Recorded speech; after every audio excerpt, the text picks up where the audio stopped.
नमस्कार, मेरा नाम है सुमित सिंह मेहता। हाजिर हूँ आपके सामने क्लास 12 फिजिक्स से रिलेटेड एक और नया लेक्चर लेके।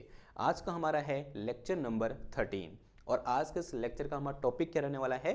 हमारा टॉपिक है इलेक्ट्रिक डाइपोल इन यूनिफॉर्म इलेक्ट्रिक फील्ड। यानी आज के इस लेक्चर में हम सीखेंगे कि जब हम किसी इलेक्ट्रिक डाइपोल को यूनिफॉर्म इलेक्ट्रिक फील्ड में रखते हैं तब उस डाइपोल के साथ क्या होता है। तो फटाफट क्या करते हैं, शुरू करते हैं। सबसे पहले हमें यह समझना होगा कि भाई ये यूनिफॉर्म इलेक्ट्रिक फील्ड का मतलब क्या होता है। वैसे हमने पहले भी पढ़ा है कि यूनिफॉर्म इलेक्ट्रिक फील्ड का मतलब क्या होता है, लेकिन हम क्या कर लेंगे, थोड़ा सा रिकैप कर लेंगे। यूनिफॉर्म का मतलब क्या होता है, ऐसा फील्ड जो हर जगह एक जैसा होता है। तो यूनिफॉर्म फील्ड का मतलब ऐसा फील्ड जिस फील्ड की वैल्यू हर पॉइंट पर क्या होती है, इक्वल होती है। उस टाइप के फील्ड को हम क्या बोल देते हैं, यूनिफॉर्म इलेक्ट्रिक फील्ड बोल देते हैं। और यूनिफॉर्म इलेक्ट्रिक फील्ड को हम किससे दिखाते हैं। अगर हम इलेक्ट्रिक फील्ड को अगर मैं आपसे ये पूछूं कि इलेक्ट्रिक फील्ड को कैसे दिखाते हैं, तो आपका आंसर होगा इलेक्ट्रिक फील्ड को हम इलेक्ट्रिक फील्ड लाइन की हेल्प से दिखाते हैं। अब अगर मेरे पास जिस इलेक्ट्रिक फील्ड को हमें दिखाना है अगर वो यूनिफॉर्म हो, तब उसको कैसे दिखाएंगे, पैरेलल इलेक्ट्रिक फील्ड लाइन से। तो uniform electric field, as we know, uniform electric field is represented in this way कि अगर मैं इस तरह से लाइन ड्रॉ करूं और सारे लाइनों के बीच की जो स्पेसिंग है वो क्या हो, इक्वल हो, तब ये लाइन किसको दिखाएंगी, यूनिफॉर्म इलेक्ट्रिक फील्ड को दिखाएंगी। ये जो मेरे पास फील्ड है ये कैसा फील्ड है, एक यूनिफॉर्म इलेक्ट्रिक फील्ड है। ये बात समझ में आई। अब मुझे क्या करना है, इस यूनिफॉर्म इलेक्ट्रिक फील्ड में एक डाइपोल को रखना है। डाइपोल कैसा होता है ये भी हम जानते हैं। डाइपोल कुछ ऐसा दिखता है भाई, यहाँ कितना चार्ज माइनस क्यू चार्ज, यहाँ कितना चार्ज प्लस क्यू चार्ज, दोनों का बीच का सेपरेशन कितना होता है, 2L होता है। और इस अरेंजमेंट को या इस कॉम्बिनेशन को of two equal and opposite charges is known as dipole. ये क्या है, मेरा एक इलेक्ट्रिक डाइपोल है। इसको यहाँ से उठाओ और इस यूनिफॉर्म इलेक्ट्रिक फील्ड में रख दो। रखो फिर। अब रखना कैसे है, रखना है एक एंगल पर, ठीक है। तो कुछ इस तरह से मैं रख दे रहा हूं इसको यूं करके, at some angle with electric field. Okay, तो ये क्या होगा मेरे पास यहाँ पर प्लस क्यू चार्ज और यहाँ पर ये क्या होगा मेरे पास माइनस क्यू चार्ज। ये डिस्टेंस यहाँ से लेकर यहाँ तक ये कितनी हो जाएगी मेरी, 2L। मान लिया किसी एंगल थीटा पर मैंने क्या कर दिया, इसको इस इलेक्ट्रिक फील्ड से रख दिया। थीटा क्या है, angle between electric field and electric dipole movement. देखो इलेक्ट्रिक डाइपोल मूवमेंट कैसे होता है, ये सेंटर है इसका, इलेक्ट्रिक डाइपोल मूवमेंट कुछ इस तरह से होता है, यानी from minus Q two plus Q. तो जो इलेक्ट्रिक डाइपोल मूवमेंट P और E के बीच का एंगल है उसको मैंने कितना बोल दिया, थीटा बोल दिया। अब मैंने यहाँ P लिखा नहीं है, लेकिन आप समझ लो P कैसे है, कुछ इस तरह से है। This is direction of P and this is direction of electric field E and this is angle between P and E। ये बात समझ में आई। ओके, नाउ अब होगा क्या, जरा समझो। एक्चुअल में इलेक्ट्रिक डाइपोल होता क्या है, दो चार्ज का कॉम्बिनेशन है। एक चार्ज ये है, एक चार्ज ये है। अब इन चार्ज को रखने पर इस इलेक्ट्रिक फील्ड में जो होगा वही चीज किसके साथ होगी, डाइपोल के साथ होगी। देखो जरा, अगर मैं इस चार्ज को यहां पर रखता हूं तो इस चार्ज पर क्या होगा, ऑब्वियसली बात है भाई, फोर्स लगेगा। क्यों लगेगा फोर्स, हमने पढ़ा है जब भी हम किसी चार्ज को इलेक्ट्रिक फील्ड में रखते हैं तब उसमें फोर्स लगता है। अगर वो पॉजिटिव चार्ज है तो फोर्स इलेक्ट्रिक फील्ड की डायरेक्शन में लगेगा, अगर वो नेगेटिव चार्ज है तो फोर्स इलेक्ट्रिक फील्ड की अपोजिट डायरेक्शन में लगेगा। ये हमने पढ़ा हुआ है, ठीक है, आपके लिए कोई नई बात नहीं है। तो ये कैसा चार्ज है, पॉजिटिव चार्ज है। तब इस पॉजिटिव चार्ज में इस पॉइंट पर जो फोर्स लगेगा वो कहां की ओर लगेगा, इलेक्ट्रिक फील्ड की डायरेक्शन में लगेगा। यानी किस डायरेक्शन में भाई, इस डायरेक्शन में। लेट अस से वो कितना फोर्स लग रहा है, मेरा F1 फोर्स लग रहा है इस डायरेक्शन में। क्लियर है बात। अब मुझे कोई बता सकता है इस F1 की वैल्यू कितनी होगी, बहुत सिंपल है। कैसे, since we know that electric field E is equal to कितना होता है, F अपॉन Q के बराबर होता है। तो F इक्वल टू कितना आ जाएगा यहाँ से, E इंटू Q आ जाएगा। तो इस पॉइंट पर इलेक्ट्रिक फील्ड कितना है, E है, क्योंकि हर पॉइंट पर E है, क्योंकि इलेक्ट्रिक फील्ड कैसा है, यूनिफॉर्म है। और इस पॉइंट पर कितना चार्ज रखा है, Q चार्ज रखा है। तो इस पर लगने वाला फोर्स F1 इक्वल टू कितना आ जाएगा, ये QE के बराबर आ जाएगा। ये बात समझ में आई। नाउ अब इस पॉइंट पर आओ, फिर इस पॉइंट पर कहां की ओर फोर्स लगेगा, कैसा चार्ज है, ये नेगेटिव चार्ज है। अब नेगेटिव चार्ज में फोर्स इलेक्ट्रिक फील्ड की अपोजिट डायरेक्शन में लगता है, यानी फोर्स कहां को लग जाएगा भाई, इधर की ओर लग जाएगा। लेट अस से दिस फोर्स इज F2। अब मुझे कोई बता सकता है कि इस फोर्स का मैग्नीट्यूड कितना होगा? आंसर बड़ा सिंपल है, जितना ये है उतना ही होगा। क्यों? जितने चार्ज का मैग्नीट्यूड इसका है उतना ही मैग्नीट्यूड इसका भी है। जितना इलेक्ट्रिक फील्ड की वैल्यू यहां पर है उतनी ही यहां पर भी है, क्योंकि फील्ड यूनिफॉर्म है। इसका मतलब जो यहां से मेरे पास F1 निकल के आया वो तो कितना है मेरे पास, Q इंटू ई है। दूसरा जो F2 निकल के आएगा वो भी कितना होगा, Q इंटू ई के बराबर होगा। तो F2 is also equal to Q into E. ठीक है, ये बात समझ में आई। यानी इस डायपोल में क्या लग रहा है, कपल ऑफ फोर्स लग रहा है। कपल माने दो फोर्स, और दो फोर्स कैसे हैं, इक्वल हैं, और दोनों कैसे एक दूसरे के अपोजिट डायरेक्शन में हैं। और जब भी हम ये बोलते हैं कि किसी ऑब्जेक्ट पर कपल ऑफ फोर्स लग रहा है तो वो ऑब्जेक्ट क्या करता है, रोटेट करता है। या उसको हम ऐसे ही बोल सकते हैं, कपल ऑफ फोर्स का मतलब एक और नाम होता है इसके लिए, वो नाम होता है क्या, टॉर्क। यानी कपल ऑफ फोर्स जब भी लगता है तब उस ऑब्जेक्ट में क्या लग रहा होता है, टॉर्क लग रहा होता है। तो कहने का तरीका क्या हो जाएगा कि जब भी हम किसी इलेक्ट्रिक डायपोल को इलेक्ट्रिक फील्ड में रखेंगे, कैसे इलेक्ट्रिक फील्ड में, यूनिफॉर्म इलेक्ट्रिक फील्ड में रखेंगे, तब उस पर क्या लगेगा, कपल ऑफ फोर्स लगेगा, या फिर क्या बोलेंगे, टॉर्क लगेगा। क्यों, क्या कर रहा है, इसे घूम जा रहा है। देखो इसमें कहां की ओर फोर्स, इधर की ओर, इसमें कहां की ओर फोर्स, इधर की ओर, क्या हो जाएगा, ये ऐसे घूम जाएगा। होगा नहीं होगा ऐसा, ये बात समझ में आ रही है आपको। इसको ऐसे पकड़ेगा, ये ऐसे घूम जाएगा। यानी अगर ये मेरे पास डायपोल है तो इसमें फोर्स कहाँ की ओर, इधर की ओर, इसमें फोर्स इधर की ओर, देखो क्या होगा, ये ऐसे घूम जाएगा। ठीक, ये बात समझ में आ रही है आपको। और जब भी कोई चीज रोटेट करती है तो उसमें फोर्स नहीं लगता, उसमें क्या लगता है, टॉर्क लगता है। हमने पढ़ा भी था क्लास 11th में, torque is a rotational analogous of force. ठीक है, तो जब भी कोई चीज घूमती है तो उसके घूमने के लिए जो चीज रिस्पॉन्सिबल होती है that is known as torque. यानी इसमें क्या लग रहा है, टॉर्क लग रहा है, या बोल सकते हैं कपल ऑफ फोर्स लग रहा है। अब यहां पर क्वेश्चन ये है कि what is the direction of torque eight this point. इस पॉइंट पर जो टॉर्क की डायरेक्शन होगी वो कहां की ओर होगी। हम सब जानते हैं torque is a vector quantity. अभी हम कैलकुलेट भी करेंगे कि इसमें कितना टॉर्क लग रहा है, लेकिन फिलहाल हम किसकी बात कर लेते हैं, डायरेक्शन की बात कर लेते हैं कि वो टॉर्क किस डायरेक्शन में लग रहा होगा। तो हमने ये पढ़ा था, टॉर्क की डायरेक्शन निकालने के लिए हम राइट हैंड थंब रूल का यूज करते हैं। तो क्या करेंगे, इस तरह से जिस डायरेक्शन में डायपोल घूम रहा है उस डायरेक्शन में अपनी उंगलियों को कर्ल करेंगे, यूं करके। और मेरा डायपोल कैसे घूम रहा है, ऐसे घूम रहा है। Dipole is rotating like this, इस तरह से घूम रहा है, बिकॉज ये फोर्स यहाँ क्यों लग रहा है, ये फोर्स यहाँ की और डायपोल ऐसे घूम रहा है, तो डायपोल ऐसे घूमेगा। तो ऐसे उंगलियों घुमाओ, घुमाई मैंने उंगलियां। अब जिस डायरेक्शन में उंगलियां घूमी, मतलब उंगलियां घूमी इस डायरेक्शन में, अब जिस डायरेक्शन में थंब पॉइंट किया, कहां की ओर, ऐसे अंदर की ओर, यानी कहां की ओर, टुवर्ड्स द बोर्ड। ठीक है, और कैसे होगा, perpendicular to the board and inward direction.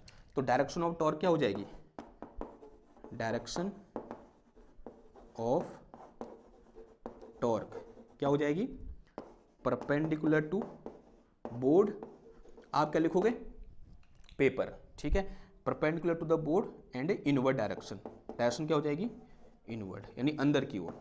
Clear है इतनी बात। तो ये क्या होगी, डायरेक्शन ऑफ टॉर्क। और इसी को दिखाने का एक सिंबॉलिक तरीका क्या होता है, अगर ऐसे अंदर की ओर जा रहा है तो इसको कैसे दिखाते हैं हम, ऐसे क्रॉस से दिखाते हैं। क्रॉस को दिखाया पता आपको, जैसे आपने ऐसे तीर मारा तो जब तीर आगे की ओर जाता है तो तीर के पीछे ऐसे क्रॉस बना होता है, तो आपको सिर्फ क्रॉस दिखेगा।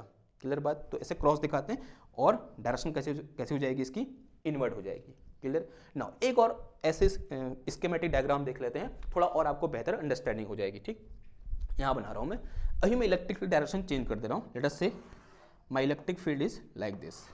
जो इलेक्ट्रिक फील्ड है मेरा वो इस तरीके का है, और एनसीईआरटी में ये वाला डायग्राम है दूसरा वाला। ओके, तो अगेन ये मेरे पास कैसा इलेक्ट्रिक फील्ड है, एक यूनिफॉर्म इलेक्ट्रिक फील्ड है, क्योंकि हर लाइन के बीच का सेपरेशन क्या है, सेम है। और यहाँ मैंने क्या कर दिया, इस तरह से एक डायपोल रख दिया at some angle with electric field. और यहाँ पर क्या चार्ज है, ये प्लस क्यू चार्ज बोल दे रहा हूँ, और यहाँ कैसा चार्ज है, माइनस क्यू चार्ज बोल दे रहा हूँ। ठीक है, ये बात समझ में आई। अब देखो इस प्लस क्यू चार्ज पर जो फोर्स है कहाँ की ओर लगेगा, इलेक्ट्रिक फील्ड डायरेक्शन में लगेगा। किस डायरेक्शन में, इन दिस वे। और फोर्स की वैल्यू कितनी होगी, अगर मैं ये बोल रहा हूँ इस इलेक्ट्रिक फील्ड की वैल्यू कितनी है, ई है, तो force at this point on this plus Q charge will be equal to Q into E होगा। यहाँ बताओ फिर यहाँ फोर्स कहाँ की ओर लगेगा, opposite the direction of electric field, यानी किस डायरेक्शन में, इस डायरेक्शन में। और इसकी वैल्यू कितनी होगी मेरे पास, स्मॉल ई इंटू क्यू के बराबर होगी, क्योंकि मैग्नीट्यूड दोनों क्या रहेगा, सेम रहेगा। अब यहाँ पर देखो डायपोल ऐसे रखा हुआ है, यहाँ फोर्स ऐसे ऊपर की ओर, यहाँ फोर्स ऐसे नीचे की ओर, क्या करेगा बताओ, ऐसे घूम जाएगा। यानी कैसे घूम रहा है अभी, इस तरह से घूम रहा है। अब राइट हैंड रूल लगाओ, एंड टॉर्क की डायरेक्शन क्या हो जाएगी, ऐसे perpendicular to the board but outward direction. तो कैसे घूम रहा है अभी, ये ऐसे घूम रहा है यूं करके। अगर ये क्या है, एक्सेस ऑफ रोटेशन है, तो ये ऐसे घूम रहा है, ठीक है, यूं करके ऐसे घूम रहा है यूं करके। तो इस टाइम पर डायरेक्शन क्या हो जाएगी, इसकी डायरेक्शन हो जाएगी कैसे, परपेंडिकुलर टू बोर्ड और दूसरा आउटवर्ड, कैसे, आउटवर्ड डायरेक्शन। और आउटवर्ड डायरेक्शन को दिखाने के लिए हमारे पास सिंबल क्या होता है, ऐसे डॉट लगा दो, फिर ऐसे, this direction is representing outward direction. ऐसे क्यों दिखाया, क्योंकि अगर आप तीर आपके ओर आएगा, आपको तीर की सिर्फ क्या दिखेगी, इन निप दिखेगी, इसलिए दिस इज आउटवर्ड डायरेक्शन। ठीक है, क्लियर है बात। आप ये डायग्राम बना सकते हो, ये बना सकते हो, लेकिन इस पूरे डिस्कशन का जो कंक्लूजन है, जो सार है, वो ये है कि whenever we place an electric dipole in uniform electric field then a torque act on the dipole. Simple सी बात है भाई, क्या लगता है, टॉर्क लगता है। और उस टॉर्क के डायरेक्शन की बात करेंगे तो कैसे निकालेंगे हम, ऐसे निकालेंगे, राइट हैंड रूल से। नाउ अब बात पारी आ रही किसकी, कि how we calculate this this torque. इस टॉर्क को हम कैलकुलेट कैसे करेंगे, तो इन डालो क्या, कैलकुलेशन ऑफ टॉर्क, यहां बोल सकते हैं फॉर्मूला ऑफ टॉर्क। तो इधर लिख रहे हैं, इन डालो कैलकुलेशन ऑफ टॉर्क, यानी उसका मैथमेटिकल फॉर्मूला क्या होगा ये देख रहे हैं।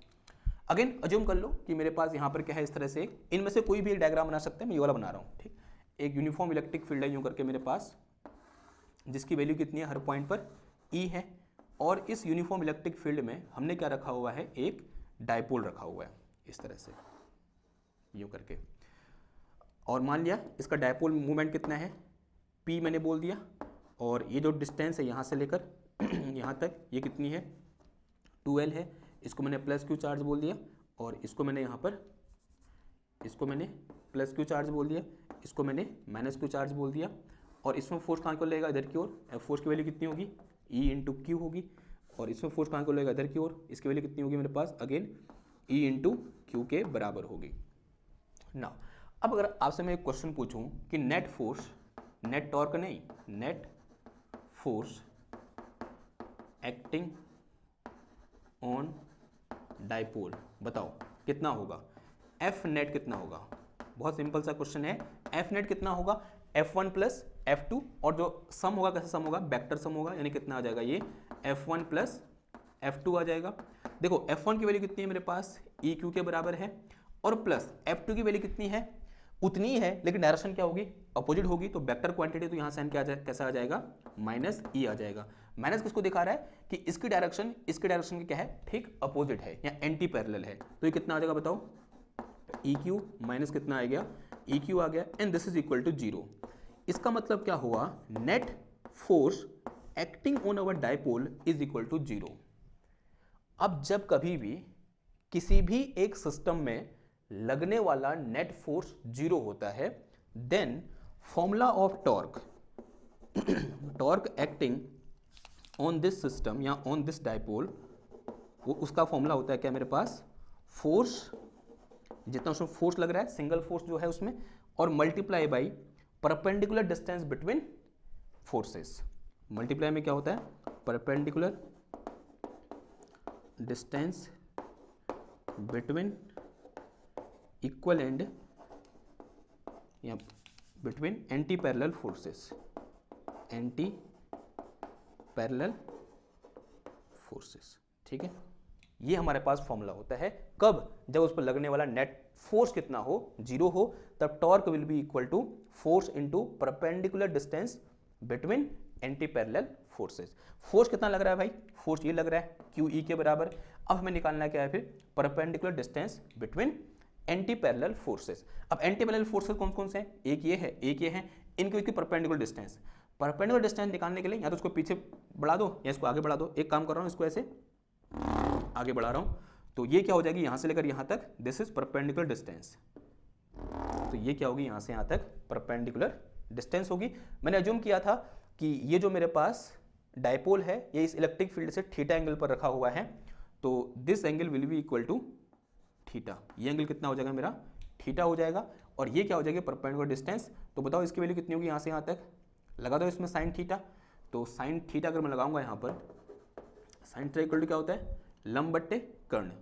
तो इसको कुछ नाम दे दो यार, इसको ए बोल दो, इसको बी बोल दो, इसको सी बोल दो। तो लंब कितना है मेरे पास यहाँ पर, ए सी है, और डिवाइड में कर्ण कितना है मेरे पास, ए बी के बराबर है। तो यहाँ से मेरे पास ए सी इक्वल टू कितना आ गया, ये ए बी साइन थीटा आ गया। और A C equal to A B की वैल्यू कितनी है, 2l के बराबर है। तो A B equal to 2l into sine theta, ऐसा कुछ आया। और जो ए सी है यही क्या है मेरा, perpendicular distance between anti parallel forces. तो उठा के वैल्यू पुट कर दो। और टॉरो कैसे दिखाते हैं हम, टाउ से दिखाते हैं। तो tau will be equal to force F, और फोर्स की वैल्यू कितनी है, क्यू इंटू ई के बराबर है।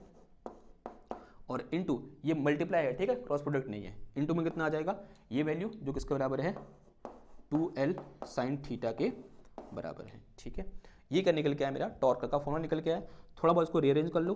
तो यहाँ से मेरे पास टॉर्क इज इक्वल टू कितना आ जाएगा, ये this is q into 2l और इंटू ई, और इंटू कितना आ गया, ये साइन थीटा आ गया। ठीक है, अब देखो ये जो मैंने चीज लिखी ना यहाँ पर q इंटू 2l, ये क्या है मेरे पास, p के बराबर है, यानी मोमेंट सॉरी डायपोल मोमेंट के बराबर, यानी कितना आ जाएगा, q इंटू 2l आ जाएगा। ठीक, p equal to q into 2l। उठा के वैल्यू कहाँ पुट कर दो, इधर पुट कर दो।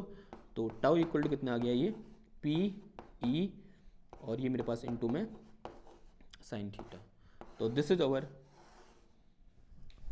Torque acting on, formula of torque acting on this dipole, and it is very very important formula.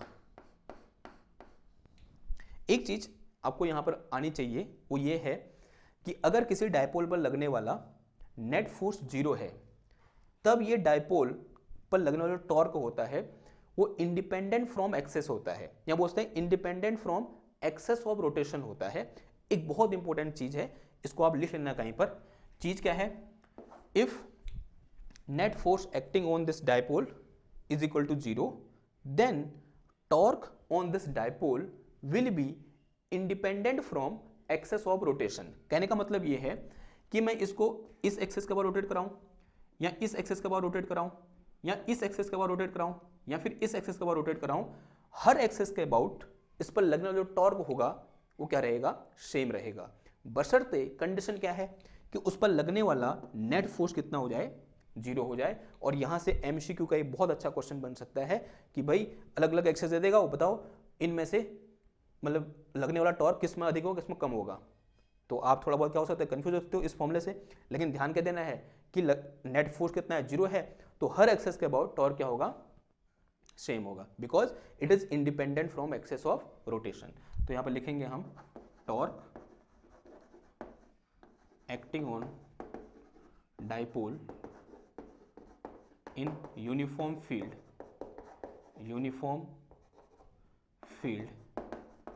is independent from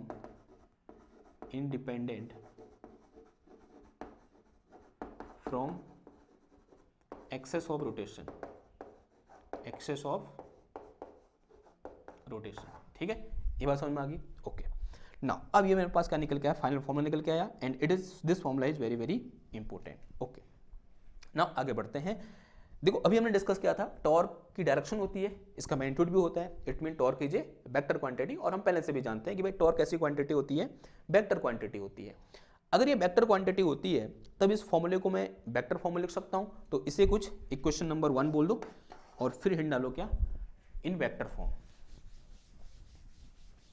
hint डालो क्या, वेक्टर फॉर्म, वेक्टर फॉर्म। देखो यहां पर जो P है ये एक वेक्टर क्वांटिटी होती है, जो E है वो भी एक वेक्टर क्वांटिटी होती है। तो इस टाउ को मैं ऐसे लिख सकता हूं। तो टाउ इक्वल टू कितना हो जाएगा, ये P क्रॉस E हो जाएगा। टाउ इक्वल टू कितना हो जाएगा, P क्रॉस E। ऐसा क्यों होगा, बिकॉज इसको मैं कैसे लिख सकता हूं, tau vector is equal to PE sine theta into a vector n cap. n cap is a unit vector in the direction of torque. या फिर अगर मैं क्या निकालूं, मैग्नीट्यूड ऑफ टॉर्क निकालूं, then this will be equal to PE sine theta. यही reason है कि मैं इस फॉर्मूले को या इक्वेशन नंबर 1 को इस तरह से लिख सकता हूं। अब आपके दिमाग में क्वेश्चन आ रहा होगा, क्या इसको मैं ऐसा लिख सकता हूं? कैसा? ऐसा। देखो जरा समझो, इसको मिटा रहा हूं मैं। क्या इसको मैं ये लिख सकता हूं कि torque tau is equal to E cross P? क्या इसको ऐसा लिख सकता हूं मैं? आंसर है ऐसा मैं नहीं लिख सकता। क्यों नहीं लिख सकता, जरा समझेंगे हम, इससे समझेंगे, ठीक है। देखो P किस डायरेक्शन में है? इस डायरेक्शन में। और E किस डायरेक्शन में है? इस डायरेक्शन में। और P क्रॉस E निकालो, कैसे आएगा? ऐसे। कैसे आएगा P क्रॉस E? ऐसे। P क्रॉस E को हम ऐसे राइट हैंड रूल से निकाल सकते हैं, ठीक है। ये P ऐसे है इन दिस डायरेक्शन, E ऐसे है। P क्रॉस E चाहिए, कहां की ओर आया? अंदर की ओर। यानी P क्रॉस E करके जो नया वेक्टर आएगा वो कहां की ओर होगा? ऐसे अंदर की होगा, अंदर की ओर होगा और परपेंडिकुलर टू दिस बोर्ड होगा। और वही डायरेक्शन किसकी है? टॉर्क की भी है। यानी इस समय जो हमारे थ्योरेटिकल एक्सप्लेनेशन है वो हमारे मैथमेटिकल एक्सप्लेनेशन से मैच खा रहा है। लेकिन अगर मैं क्या निकाल दूं यहां से? E क्रॉस P निकाल दूं, तो ये E ऐसे है, P ऐसे है, तो E क्रॉस P कैसे निकलेगा? ऐसे निकलेगा। देखो मैग्नीट्यूड तो मैच कर जाएगा लेकिन डायरेक्शन मैच नहीं कर रही है, तो ये फॉर्मूला नहीं होगा भाई, ये फॉर्मूला नहीं होगा। सिर्फ कौन सा फॉर्मूला आएगा हमारा? ये फॉर्मूला होगा, ठीक है। तो हम ऐसा नहीं लिख सकते, तो ध्यान देना हमेशा हमें क्या लिखना है? P क्रॉस E लिखना है, ना कि E क्रॉस P। ये आपको क्या रहना चाहिए? ख्याल रखना चाहिए, ठीक है। तो this is our vector form of torque. Now अब यहां पर केस 1 लिखूं। Case first. केस फर्स्ट में मैं एक काम कर रहा हूं, इस डायपोल को, जो मेरे पास डायपोल है उसको एट 90 डिग्री रख रहा हूं। थीटा इक्वल टू कितना है मेरे पास? 90 डिग्री है। थीटा इक्वल टू 90 डिग्री का क्या कहने का मतलब हुआ? ये मेरे पास इस तरह से क्या है? यूनिफॉर्म इलेक्ट्रिक फील्ड है और डायपोल मैंने ऐसे रख दिया, ठीक है। यहाँ पर क्यू चार्ज और यहाँ पर माइनस क्यू चार्ज। यहाँ फोर्स कहाँ की ओर लगेगा? इधर की ओर। किसके बराबर? क्यू ई के बराबर। इसमें फोर्स कहाँ की ओर लगेगा? इधर की ओर। किसके बराबर? माइनस क्यू ई के बराबर। तो इस केस में इस पर लगने वाला नेट फोर्स कितना हो जाएगा बताओ? ध्यान समझना, नेट फोर्स पूछ रहा हूँ। F net will be equal to कितना आ जाएगा? 0। सेम रीजन, ठीक है, बिकॉज दोनों फोर्स कैसे हैं? एंटी पैरेलल हैं। दूसरी चीज, अगर मैं टॉर्क की बात करूंगा तो torque will be equal to कितना आ जाएगा मेरे पास? PE sign 90। और साइन 90 कितना होता है? मैक्सिमम होता है। साइन की मैक्सिमम वैल्यू कहां पर होती है? 90 पर। और कितनी होती है? 1। तो कितना आ जाएगा? ये PE आ जाएगा। तो टाउ इज इक्वल टू कितना आ जाएगा? PE। अगर ये साइन की मैक्सिमम वैल्यू अगर 1 होती है तो ऑब्वियसली बात है ये टॉर्क की क्या होगी? मैक्सिमम वैल्यू होगी। तो this is maximum value of torque which is equal to PE, जो किसके बराबर आएगा मेरे पास? PE के बराबर आएगा, ठीक है। नाउ केस सेकंड देखो, मैं क्या कर रहा हूं, इसको 0 डिग्री पर रख रहा हूं। केस सेकंड क्या हो जाएगा? At 0 degree. बताओ फिर कितना हो जाएगा? 0 डिग्री पर कितना टॉर्क लगेगा? केस सेकंड में क्या है मेरे पास? थीटा इक्वल टू 0 डिग्री है। कहने का मतलब ये हुआ, ये मेरे पास इस तरह से यूनिफॉर्म फील्ड है, ओके। अब मैंने यहां कर दिया डायपोल, रख दिया इस तरह से। यहां पर कितना चार्ज है? Minus Q charge. यहां कितना चार्ज है? Plus Q charge. यहां फोर्स कहां क्यों लगेगा? In this direction. कितना? क्यू ई, बशर्ते ये इलेक्ट्रिक फील्ड कितना है? ई है। यहां कितना फोर्स लगेगा? इधर की ओर। कितना? अगेन कितना लगेगा? क्यू ई लगेगा। अगर मैं इसमें लगने वाला एफ नेट निकालूंगा तो एफ नेट इक्वल टू कितना आ जाएगा भाई? 0 आ जाएगा। अगर मैं इसमें लगने वाला टॉर्क निकालूंगा तो टॉर्क इक्वल टू क्या होता है? PE साइन थीटा होता है, हमने पढ़ा हुआ है। इस केस में थीटा इक्वल टू कितना है? 0 है। तो कितना आ जाएगा? Tau is equal to PE sine 0 आ जाएगा। और साइन 0 की वैल्यू जग जाहिर है कितनी होती है? 0 होती है। अगर साइन 0 0 होता है तो पूरी कैलकुलेशन कितनी आ जाएगी? 0। तो टाउ इक्वल टू कितना आ जाएगा? 0 आ जाएगा। यानी इस केस में टॉर्क कितना हो जाएगा इस पर लगने वाला? Net torque will be equal to 0 हो जाएगा।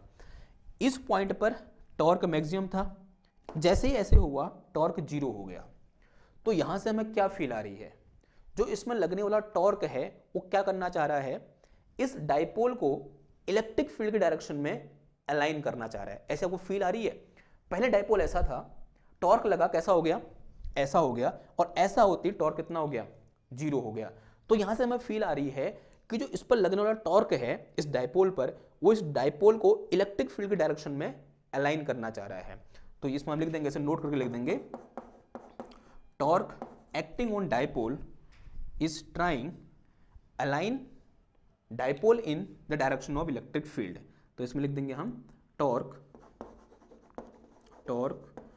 Acting on dipole is tend to align dipole in the direction of electric field, in the direction of electric field, in the direction of electric field। ये बात समझ में आ रही है आपको? ठीक है, ये इंपॉर्टेंट बात है कि क्या करता है, जो टॉर्क होता है वो इलेक्ट्रिक डायपोल को इलेक्ट्रिक फील्ड डायरेक्शन में अलाइन करना चाहता है। क्लियर बात? ओके, अगर इतनी बात समझ में आ गई, अब थोड़ा सा आगे बढ़ते हैं और इस केस सेकंड के अंदर थोड़ा सा और स्पेशल केस देखते हैं। अभी तक मैंने क्या किया, अपने फील्ड को यूनिफॉर्म रखा। अगर मैं ये केस लेके चलूं कि dipole is in the direction of electric field but field is not uniform, तो कुछ ऐसा केस है मेरे पास। तो इसी के नीचे केस ए डालना, केस सेकंड के अंदर केस ए, और बहुत इंपॉर्टेंट केस है, यहां से क्वेश्चन बनता है। केस सेकंड के अंदर क्या है मेरे पास, केस ए है। देखो मेरे पास क्या है, इस तरह से एक इलेक्ट्रिक फील्ड है और साफ साफ दिख रहा है भाई यूनिफॉर्म तो नहीं है। क्या यूनिफॉर्म है? बताओ, ये जो इलेक्ट्रिक फील्ड मैंने बनाया यहां पर, ये यूनिफॉर्म है या नहीं है आपकी नजरों में? नहीं है। देखो यहाँ डेंसिटी क्या है, यहाँ बोलते हैं यहाँ क्लोजनेस क्या है, कम है, यहाँ क्लोजनेस क्या है, ज़्यादा है। इसका मतलब यहाँ इंटेंसिटी ज़्यादा है, यहाँ इंटेंसिटी कम है। अब अज्यूम कर लो यहाँ मैंने एक डायपोल रखा हुआ है इस तरह से यूं करके, और अभी भी एंगल कितना है, 0 डिग्री है। Angle between electric field and dipole moment is equal to 0। यहाँ पर कितना चार्ज होगा, -q चार्ज, यहाँ पर कितना चार्ज होगा, +q चार्ज। और हमको तो पता है भाई कि जब थीटा इक्वल टू 0 होगा तो इसमें लगने वाला टॉर्क कितना हो जाएगा, 0 हो जाएगा, and torque will be equal to 0। लेकिन बात किसकी है, फोर्स की। बताओ इस पर लगने वाला नेट फोर्स कितना होगा, 0 या फिर non 0। Comment on force acting on this dipole when this dipole is placed at in a uniform electric field and angle between electric field and electric dipole moment is equal to 0। तो कैसे निकालोगे, जरा देखो, इस point पर electric field और इस point पर इलेक्ट्रिक फील्ड की जो वैल्यू होगी वो सेम होगी, अलग अलग होगी? ऑब्वियसली बात है, अलग अलग होगी। मैं अज्यूम करो यहाँ पे इलेक्ट्रिक फील्ड की वैल्यू कितनी है, E1 है, यहाँ कितनी है, E2 है। बताओ E1 और E2 में से कौन बड़ा होगा और कौन छोटा होगा? जहां पर इलेक्ट्रिक फील्ड लाइन क्या होंगी, क्लोज होंगी, तो वहां पर इलेक्ट्रिक फील्ड क्या होगा, ज्यादा होगा। तो E2 will be greater than E1। E2 की जो वैल्यू होगी वो E1 से क्या होगी, ज्यादा होगी। अब देखो यहां पर लगने वाला फोर्स कितना, कहां की ओर लगेगा, इन the direction of electric field, यानी इस डायरेक्शन में। लेट अस से दिस इज फोर्स F1, तो इस F1 की वैल्यू कितनी हो जाएगी, Q इंटू E1 हो जाएगी। अब यहां फोर्स कहां की ओर लगेगा, upward in the direction of electric field, यानी किस डायरेक्शन में, इस डायरेक्शन में। और यहां पर लगने वाला फोर्स कितना हो गया, लेट अस से F2 हो गया, और इस F2 की वैल्यू कितनी होगी, बताओ, E2 इंटू Q के बराबर होगी। अगर मेरे पास E2 is greater than E1 है तो ऑब्वियसली बात है जो F2 होगा वो भी क्या होगा, F1 से बड़ा होगा। ऐसा होगा, नहीं होगा? यानी इस -q चार्ज पर लगने वाला जो फोर्स है वो इस +q चार्ज पर लगने वाले फोर्स के बराबर न होकर उससे क्या है, ज्यादा है। तो इन दोनों फोर्स का नेट इफेक्ट किस डायरेक्शन में आएगा, बताओ? अट्रैक्शन होगा, रिपल्शन होगा। ये जो नेट फोर्स होगा वो इलेक्ट्रिक फील्ड के डायरेक्शन में होगा या फिर अपोजिट इलेक्ट्रिक फील्ड होगा? कहां की ओर होगा, बताओ? देखो ये फोर्स ज्यादा है, ये कम है, ऑब्वियसली बात है ये डोमिनेट करेगा, तो पूरा डायपोल कहां की ओर जाएगा, इधर की ओर जाएगा। यानी लगने वाला नेट फोर्स होगा तो F net will be in this direction, यानी जो F नेट होगा वो किस डायरेक्शन में होगा, वो होगा किसके बराबर है, F2 प्लस F1 के बराबर होगा, और डायरेक्शन क्या हो जाएगी, इन दिस डायरेक्शन। कहां की ओर, इधर की ओर।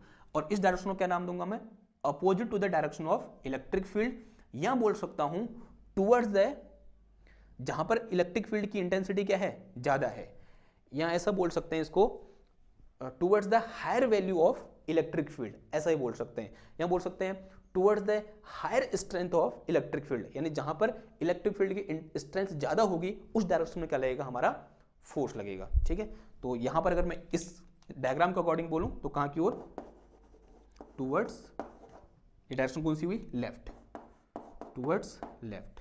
ठीक है, या फिर ऐसे बोल सकते हैं towards higher intensity higher intensity of electric field,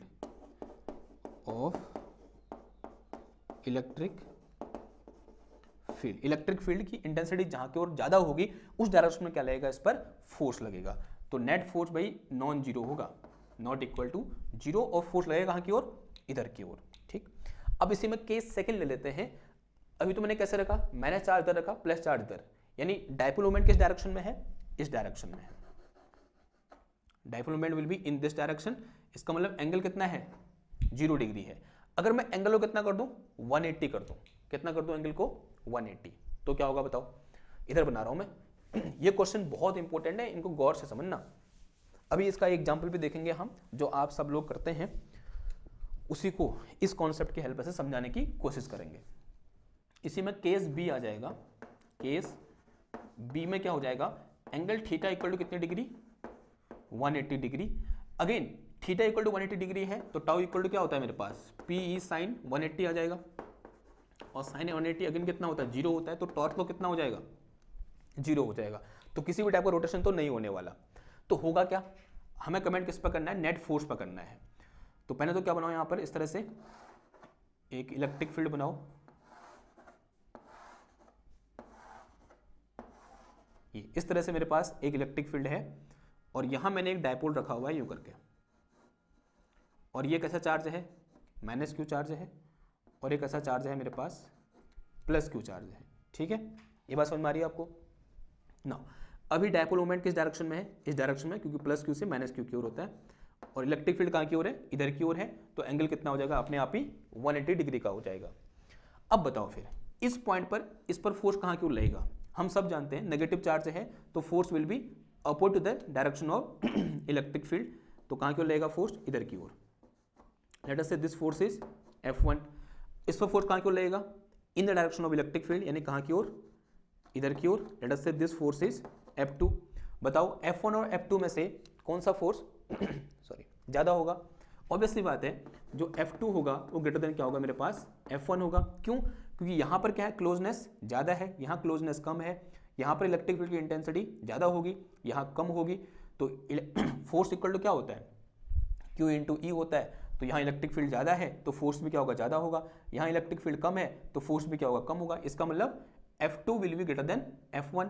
अगर मैं इसमें F नेट निकालूंगा तो F net will be equal to कितना आ जाएगा, ये F2 वेक्टर प्लस कितना आ जाएगा, F1 वेक्टर, और इनका रिजल्टेंट देखो ये डोमिनेट करेगा, यानी ये फोर्स डोमिनेट कर रहा है, तो नेट फोर्स कहां की ओर होगा, इधर की ओर, टुवर्ड्स राइट, टुवर्ड्स राइट, यानी नेट फोर्स कहां की ओर लगेगा, राइट हैंड साइड की ओर लगेगा, या इसको ऐसे ही बोल सकते हो, towards lower strength of electric field, towards lower strength of electric field, यानी जिस डायरेक्शन में इलेक्ट्रिक फील्ड की इंटेंसिटी कम हो रही होगी उस डायरेक्शन में क्या लगेगा, हमारा फोर्स लगेगा। कब, जब मैं इलेक्ट्रिक डायपोल को कैसे रखूं, इलेक्ट्रिक फील्ड के अपोजिट डायरेक्शन में रखूं। अगर मैं इलेक्ट्रिक डायपोल को इलेक्ट्रिक फील्ड के डायरेक्शन में रखता हूं तो फोर्स कहां की ओर लगता है, towards the higher strength of electric field, and both the concept are very very important.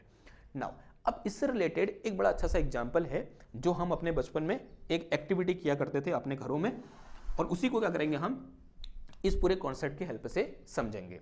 देखो कैसे, आप सब लोगों ने एक खेल खेला होगा, आप अपनी पेंसिल को या फिर अपनी जो पेन होती है प्लास्टिक की जो उसके बाहर कवर होता है उसको ऐसे अपने बालों में रब करते हो, फिर कागज़ के टुकड़े के पास ले जाते हो और कागज़ के टुकड़े उसमें क्या कर जाते हैं, चिपक जाते हैं। अब ये कैसे होता है, इस कॉन्सेप्ट के बेस पर हम क्या करेंगे उसको समझेंगे। ठीक, देखो जरा, मान लिया मेरे पास इस तरह से एक पेन का एक इस तरह से क्या है मेरे पास बाहर का उसका कवर है पेन का, ठीक, और यहाँ मेरे पास कुछ क्या है, यूं करके ये कागज़ के टुकड़े हैं। इनिशियली इस पर भी नेट चार्ज कितना है, 0 है, इस पर भी नेट चार्ज कितना है, 0 है, ठीक है। या इसको मैं ऐसे ही बोल सकते हैं, अब किसी भी मटेरियल में पॉजिटिव चार्ज भी होता है और नेगेटिव चार्ज भी होता है नहीं होता है? आंसर है हाँ जी, होता है। लेकिन इनिशियली क्या हुआ होगा, इसका जो पॉजिटिव चार्ज का सेंटर है वो नेगेटिव चार्ज के सेंटर के साथ कोइंसाइड कर गया होगा, ठीक है। ये हम जब डायपोल पढ़ रहे थे तो हमने डिस्कस किया था। सेंटर ऑफ नेगेटिव चार्ज का क्या मतलब होता है, जरा समझो। जैसे H2O का हमने एग्जांपल लिया था, H2O कुछ ऐसा होता है, HH, इसमें क्या चार्ज, पॉजिटिव पॉजिटिव नेगेटिव। देखो किसी भी एक मॉलिक्यूल, अगर हम मॉलिक्यूलर लेवल में बात करें, इस मॉलिक्यूल के अंदर पॉजिटिव चार्ज भी है और नेगेटिव चार्ज भी है, लेकिन ये अलग अलग है। यहाँ पॉजिटिव चार्ज इधर है, यहाँ इधर है, और नेगेटिव चार्ज इधर है। लेकिन हम किसकी बात करेंगे, सेंटर ऑफ पॉजिटिव चार्ज, यानी इन दोनों का सेंटर कहां पर होगा और कैसे निकालेंगे, जैसे हम सेंटर ऑफ मास निकालते हैं वैसे क्या निकालेंगे, सेंटर ऑफ चार्ज निकालेंगे, ठीक है। तो इन दोनों का सेंटर ऑफ पॉजिटिव चार्ज माना इधर हो गया, इसका सेंटर ऑफ नेगेटिव चार्ज यानी इधर हो गया, यानी ये क्या बन गया, एक डायपोल बन गया।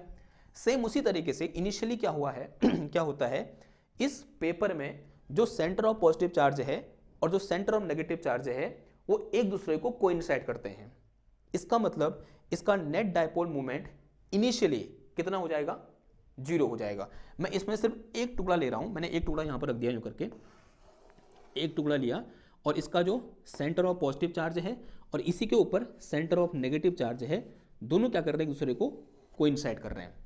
ये बात समझ में आती है आपको। नाउ अब मैं क्या करूंगा, इस रॉड को ऐसे अपने बालों पर घिसूंगा या बोल सकता हूं ऐसे एक कपड़े से रब करूंगा, और मैं अज्यूम कर रहा हूं इसमें कैसा चार्ज आया, पॉजिटिव चार्ज आया। कैसा चार्ज आया इसमें, इस तरह से पॉजिटिव चार्ज आ जाएगा, आएगा नहीं आएगा, आंसर है हाँ जी आएगा। इसमें पॉजिटिव चार्ज है, इसका मतलब क्या हुआ कि इससे कुछ इलेक्ट्रॉन निकल कर कहां चले गए, मेरे बालों में चले गए। अब मैं क्या करूंगा, इस पॉजिटिवली चार्ज रॉड को मैं कहां लाऊंगा, इधर लाऊंगा। अगर मैं इसका इलेक्ट्रिक फील्ड लाइन ड्रॉ करना चाहूं, कैसे होंगी इलेक्ट्रिक फील्ड लाइन, कुछ ऐसे निकलेंगी, these are electric field line of rod, ठीक है। तो इस रॉड को मैं यहां से इधर लाया, यूं करके मैंने यहां पर रख दी इस रॉड को। इसमें कैसा चार्ज है, पॉजिटिव चार्ज है, और ये क्या है इसकी इस तरह से इलेक्ट्रिक फील्ड लाइन से। अब ऐसा होते ही पता क्या होता है, इसका जो पॉजिटिव चार्ज का सेंटर है वो क्या करेगा, इधर की ओर भागेगा, बिकॉज इलेक्ट्रिक फील्ड लाइन कैसे है, इलेक्ट्रिक फील्ड कैसे है, ऐसे है, और ये खुद पॉजिटिव चार्ज है, तो इसका जो सेंटर ऑफ पॉजिटिव चार्ज है इधर की ओर जाएगा, और सेंटर ऑफ नेगेटिव चार्ज कहां की ओर आएगा, इधर की ओर आएगा। तो जैसे मैं इसको इलेक्ट्रिक फील्ड में रखूंगा तो ये कुछ ऐसा हो जाएगा, यानी पेपर कुछ इस तरीके से चेंज हो जाएगा। सेंटर ऑफ नेगेटिव चार्ज इधर की ओर आ जाएगा और सेंटर ऑफ पॉजिटिव चार्ज इधर की ओर खिसक जाएगा, बिकॉज पॉजिटिव चार्ज में क्या लगेगा, रिपल्सन, और नेगेटिव चार्ज में क्या लगेगा, अट्रैक्शन।